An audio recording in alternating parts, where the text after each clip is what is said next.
Olá a todos e todas, aqui é o professor Marcos, vou explicar hoje para vocês um pouco sobre o BibLivre 4, que é a última versão desse software livre, para gerenciamento de acervo de biblioteca. A interface dele é bem amigável, digamos assim, e no próprio site, eu ia falar site porque realmente ele é acessado pelo browser da internet, aqui no caso no Chrome, mas ele funciona tanto no Explorer como no Mozilla, não tem diferenciação, e no Windows e no Linux também. Ele é desenvolvido pelos amigos da Biblioteca Nacional, financiado pelo Itaú e construído pela Universidade Federal do Rio de Janeiro. No início dele, ele foi financiado pela IBM, mas desde 2006 é a Fundação Itaú que o financia. Tá? Basicamente, ele é gerenciado por essas abas superiores aqui. Ó. Aqui a gente encontra tudo que a gente precisa. Em todas as versões ele teve mais ou menos esse layout. Temos aqui então pesquisa bibliográfica por autoridade, vocábulos, a circulação, que é um dos pontos mais utilizados. Aqui a gente encontra cadastro de usuários, empréstimo, devoluções, reservas, controle de acesso e impressão de carteirinhas. Em catalogação, a gente coloca o acervo em dia a partir daqui, catalogação bibliográfica por autoridades, vocábulos, então tem todos esses passos aqui, inclusive impressão de etiquetas, caso a escola já... Eu acho que num segundo momento isso é importante ter, como num terceiro momento seria interessante a escola disponibilizar o seu acervo na internet. Mas num primeiro passo, sim, é a implantação do sistema e a criação da cultura de uso desse sistema, que é a nossa intenção aqui hoje. Vou mostrar bastante rapidamente, mas a intenção é realmente criar essa cultura de utilização do software para facilitar a gestão do acervo da biblioteca da escola. Esse ponto aqui ele vai ajudar em quê? Ele faz o gerenciamento de algumas ações que o bibliotecário, ou a pessoa responsável pela biblioteca tem, as funções dele na escola, que é aquisição, compra, requisições e cotações de material para a biblioteca. E aí vai desde livros a filmes, enfim, são várias as opções. Claro, depois, numa possível instalação do software na biblioteca, a gente entra em mais detalhes aqui. Mas é um ponto que não é muito utilizado. São mais utilizados a pesquisa, a circulação, onde tu cadastra usuários, a catalogação, onde tu carrega as informações do acervo, e da distribuição dos livros na biblioteca. E principalmente aqui em administração estão algumas questões, não só de gestão, como de segurança do acervo, como troca de senha, logins e permissões, os tipos de usuários, então esse acervo que a gente está manipulando aqui, depois eu vou mostrar, são 5 tipos de usuários. O administrador, professores, funcionários, os alunos, propriamente dito, que são os leitores, a grande maioria dos leitores, e comunidade em geral. Creio que são esses os níveis, mas a gente poderia criar mais tipos de leitores aqui, não teria problema. Cartões de acesso, servidor. Esse servidor aqui seria um mediador que vai nos dar acesso por meio da internet ao nosso acervo na biblioteca. Que seria, eu acho que no caso das bibliotecas públicas, das escolas públicas do Estado, seria o último passo, uma terceira etapa, de implementação do programa. Esse campo relatórios aqui é um dos campos mais importantes, na minha opinião, porque a partir dele a gente consegue tirar relatórios, sai lá em PDF o relatório. Por exemplo, um dos que eu acho mais importantes é o relatório de livros mais lidos durante um período. Então, tu escolhe lá um período do mês de março de 2015. Quantos livros foram lidos e quais livros foram lidos, Então, tu escolhe lá de uma lista os 10 mais lidos, e tu consegue fazer uma campanha na escola, por exemplo, disponibilizando num banner quais foram os 10 livros mais lidos. Depois a gente vai tentar tirar um extrato aqui para ver quais foram os livros mais lidos desse banco de dados aqui, que já é um banco de dados desatualizado, né? Só de exemplo aqui para nós. Outra possibilidade de relatório são a quantidade de livros que tem por tombo, a quantidade de livros que tem por autor. Então tem N tipos de relatório e, inclusive, a quantidade total de livros que tem a biblioteca. Depois a gente pode trabalhar mais cada um. Manutenção é onde a gente consegue fazer os backups, né? E é muito interessante, né? Que entra na parte de gestão do acervo aqui, porque se tu tiver os leitores cadastrados e os livros cadastrados, é fundamental que tu tenha backup em mais de um lugar. Ele faz um backup diretamente na máquina, né? Mas é importante que tu tenha no mínimo na internet ou no mínimo no DVD, que tu guarde em outro lugar, né? Numa gaveta qualquer, em algum espaço da escola. Não necessariamente perto do computador ou dentro do computador. Configurações. Aqui eu já vou até fazer uma amostra do que ele pode nos possibilitar. Todos os campos têm uma pequena explicação, né, de como fazer. Nesse caso, vamos alterar aqui o nome da nossa biblioteca, né? Então, o nome original é Bibliv 4, né?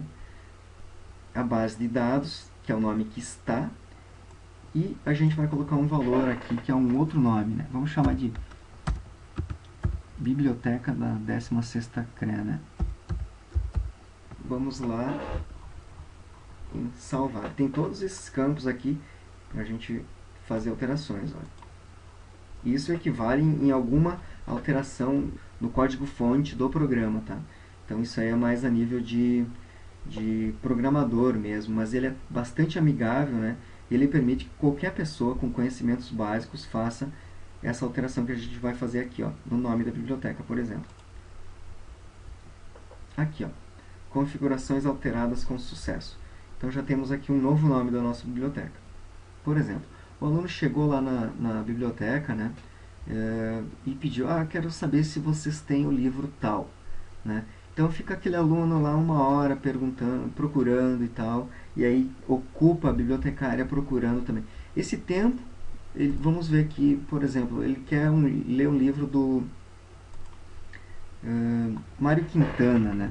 E ele sabe que é Quintana, ele não lembra que é Mário Quintana.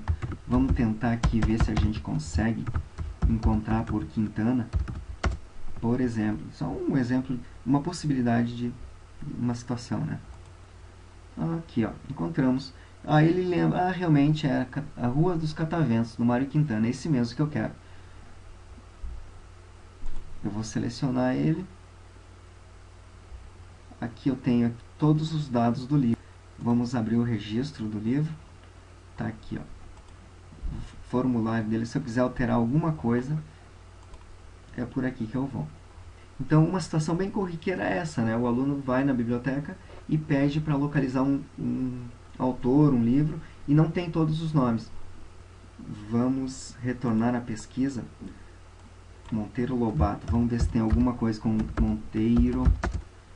Ele só lembra que é Monteiro, por exemplo. Tá aqui, ó. Então, isso aqui vai facilitar muito a gente. Aqui ele está dando, inclusive, a localização desse banco de dados fictício que a gente tem aqui, aonde a gente vai encontrar literatura infanto-juvenil, 6º ano azul, que é a forma de localização que essa biblioteca adotou, né? Essa base de dados aqui é da biblioteca Comendador Carlos Dreyer Neto, que é aonde a gente tem um teste há 2 anos e está sendo testado nessa biblioteca, o Bibliv 3, tá?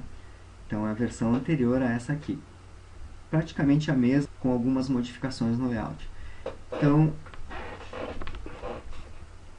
resolvido, né, esse problema da pesquisa, uma outra situação bem corriqueira é quando chega livro novo na biblioteca, por exemplo, né, um acervo que já existe, a gente vai verificar se já existe esse livro, né? Vamos pegar aquele exemplo do Mário Quintana.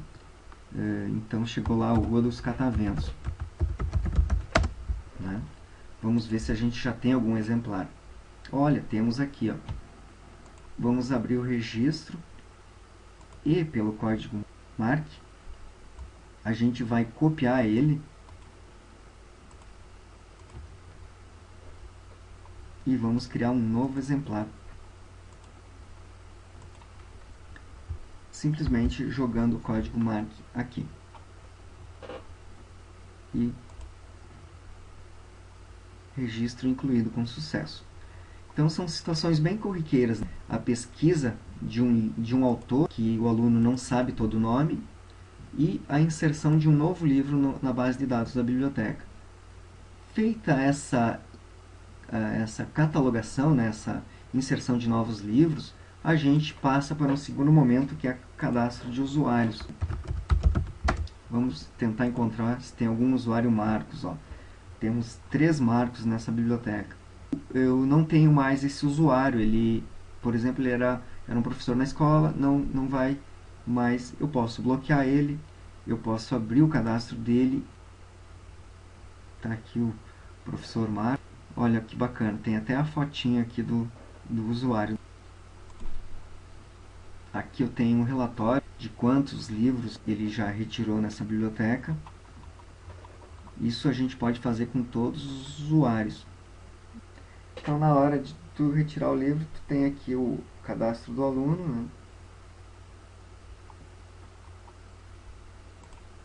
Quantos livros ele leu, a data que ele leu, né? Data de devolução.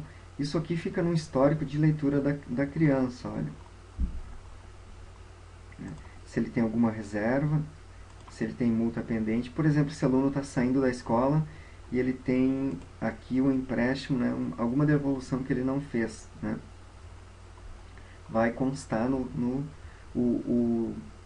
sistema, né, a pessoa bem treinada no sistema vai poder consultar isso. Até a própria pessoa da secretaria pode vir ao computador e consultar isso. Ele não possui reserva. Por 2 momentos aqui, ó, ele teve multas, tá? Provavelmente aqui foi abonada, né? Vamos pagar a multa do aluno. Tem essa possibilidade, né? Claro que isso aqui a gente não pode usar como aspecto punitivo, né? Tem a possibilidade do aluno pagar realmente essa multa, é estipulado lá um valor simbólico, pagar essa multa, ou a bibliotecária abonar essa multa. Só vir aqui, ó. Então ele é um sistema bem completo, né?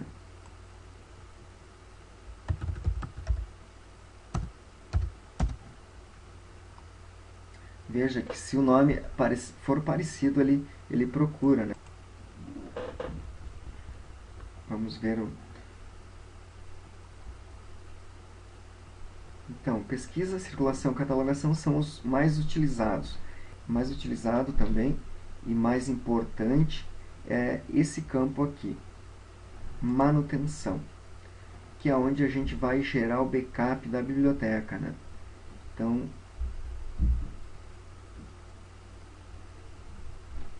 clicando aqui,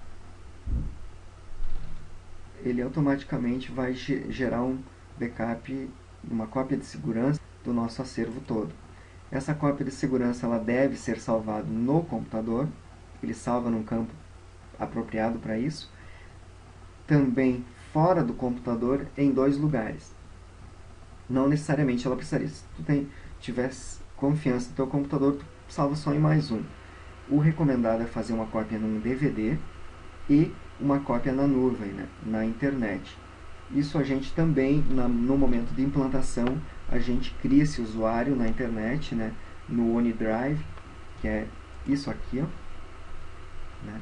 É como se fosse um HD do teu computador na internet, né? Vamos clicar aqui no meu OneDrive, eu tenho o backup da biblioteca da escola, né? Olha, azulzinho ele está sendo atualizado, porque eu acabei de fazer um backup, né? Então, azul e verde, porque o azul ele está ainda atualizando, ou seja, ele está mandando as informações desse computador para o meu HD na internet. Ou seja, é como se eu tivesse um outro computador com arquivos e pastas do acervo da biblioteca na internet. Então, ele é espelhado. Eu tenho salvo no BibLivre, eu tenho salvo no meu HD, no OneDrive, na internet também. Para termos a certeza que esse acervo vai estar protegido, a gente pode copiar uma vez por semana, uma vez a cada 3 dias, toda a cópia do acervo em um DVD. Isso vai copiar o quê? Os livros cadastrados, usuários novos, todas as informações que a gente processou naquela semana ou naquele dia no acervo da biblioteca. Então, no OneDrive é aconselhável fazer todo dia e no BibLivre direto também todo dia, né? Então tu vem aqui todo final de dia, final de manhã, final de noite, tu vem e faz um backup, faz uma cópia de segurança. Aqui, vamos tentar gerar um relatório, um só que é um dos mais importantes que eu acho.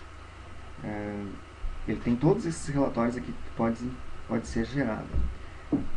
Sumário, catálogo completo, né, estatística por classificação. Vamos ver quantos livros tem nessa base de dados aqui, por exemplo. Ele já vai me gerar um arquivo aqui, ó, com a quantidade de livros que eu tenho. Aqui, então. Número de títulos, 4.094. Número de exemplares, 5.084. Então, ao total, eu tenho 5.000 livros, 5.084 livros nesse acervo, né? Ele já me gera esse arquivo aqui que eu posso salvar no meu computador. Vamos para um outro que eu acho também importante. Relatório de todos os usuários, empréstimos por período. Esse aqui é aquele que eu comentei que é possível fazer uma boa campanha a partir dele, né? Eu coloco aqui um período, 1º de março de 2014 a 31 de março de 2014. Então, aqui, ó, ele retira um relatório, um período de 31 dias, né, dos livros mais lidos da biblioteca, aproximadamente 20 livros mais lidos, né, nesse período. Então, a partir desses nomes aqui, tu consegue fazer uma espécie de uma campanha, imprime, faz um pequeno banner, coloca em vários pontos da escola, e onde tu pode mostrar para os alunos, né, incentivando, né, que eles leiam. Então, eles vão se identificar, eu já li esse aqui, eu já li aquele lá, é muito bom. Então, vai colocar na pauta do dia a dia da escola os livros que foram lidos. Então, tu interrompe aquelas pautas, às vezes, do senso comum, que permeia o dia a dia no intervalo. Tu pode pôr esse bannerzinho, né, numa folha 4 e deixar impresso no quadro na sala de aula, né? Todos os professores podem trabalhar com ele, indicando, até conversando sobre, colocando na pauta do dia a dia a leitura dos livros. Essa é uma possibilidade, né? Bem, pessoal, não tem por que aprofundarmos mais, mas acho que é isso. Obrigado.